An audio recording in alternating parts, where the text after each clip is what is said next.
Hey everyone, welcome to Run Free.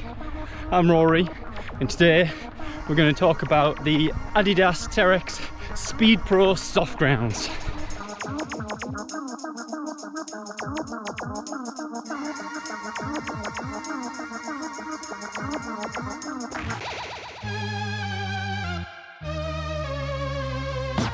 You're buying this shoe as a lightweight racer for very muddy, slippy conditions.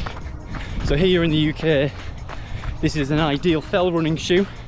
I've used this shoe for shorter, faster fell races where it has been very hilly, very muddy, and also even for the longer races in the Lake District, like Wasdale Fell Race, where it's quite dry and rocky as well. It has some really deep lugs underneath, which is quite aggressive, mixed with the very grippy, very sticky Continental rubber, which performs brilliantly in wet, in dry conditions, whether it's rocky, muddy.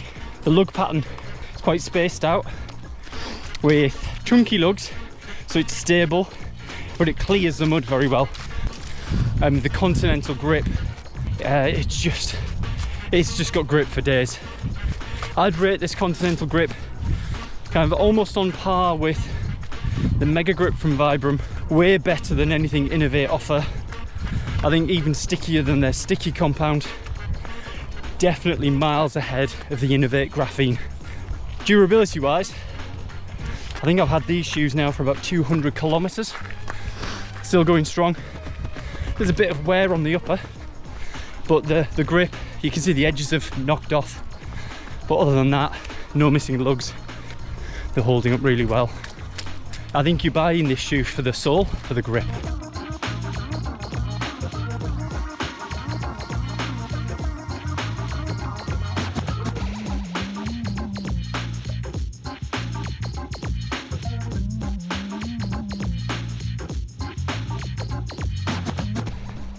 The midsole uses the Adidas Light Strike material, which is fairly responsive, not overly soft, and it's not a thick stack height as well.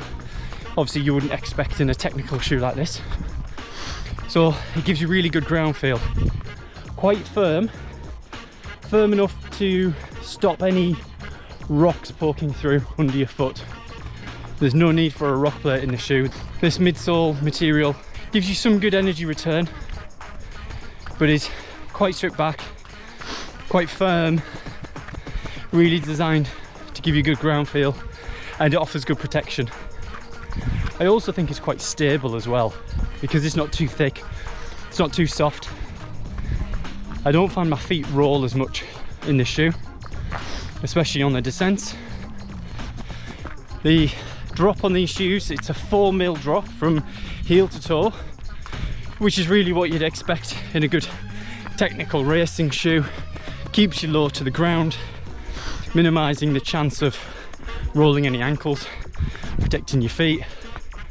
So it's quite a flat shoe, which you may need to get used to if you're coming from a higher stack height.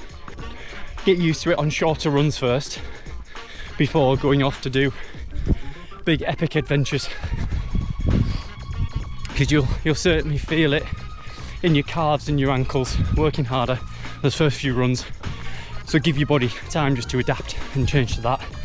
If you're coming from a more minimalist shoe anyway, you'll be absolutely fine. As a racing shoe, expect a racing fit.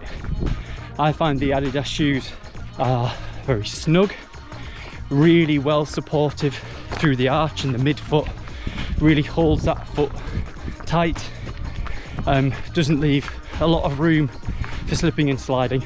And as a racing shoe, as a fell shoe, that narrowness helps when you are, say, running on technical terrain, especially if you're traversing along a hill. It's off camber, it's muddy, it's wet, then it's going to hold that foot true. They do offer quite a bit of space in the toe box, which is nice actually. It's not super snug. I don't have an overly wide foot, about a D width, and generally it's perfect for me.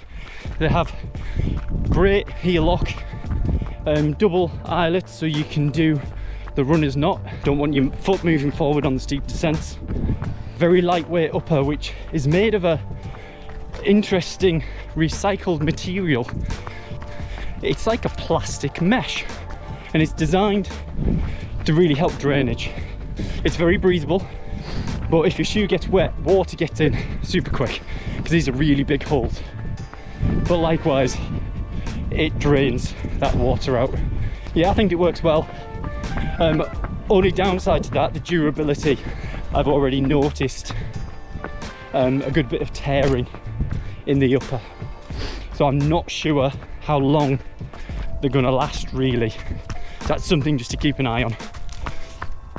On the plus side, these aren't a super expensive super shoe. I think I picked mine up for about £80, which is obviously still a lot of money for what you want them for as a fell shoe. They work really well, and you're not breaking the bank to get that. I would just like a bit more durability. These shoes don't offer an inner sole. Your foot is straight onto the light strike midsole. The lack of inner sole is helped to stop your foot slipping around inside the shoe when it gets really wet and boggy, which works well. I've never had an issue with that. The shoes have been very comfortable and I've always felt very secure inside the shoe. I'll be using these for the Winterfell series races, so if you see those videos, then you'll get an idea of the conditions that they're going to have to deal with. If you did like this review, please leave a like on the video and subscribe to the channel. That will really help me out, and you'll get notifications for any future videos and reviews. Thanks for watching. Take care. I'll see you on the next run. Bye.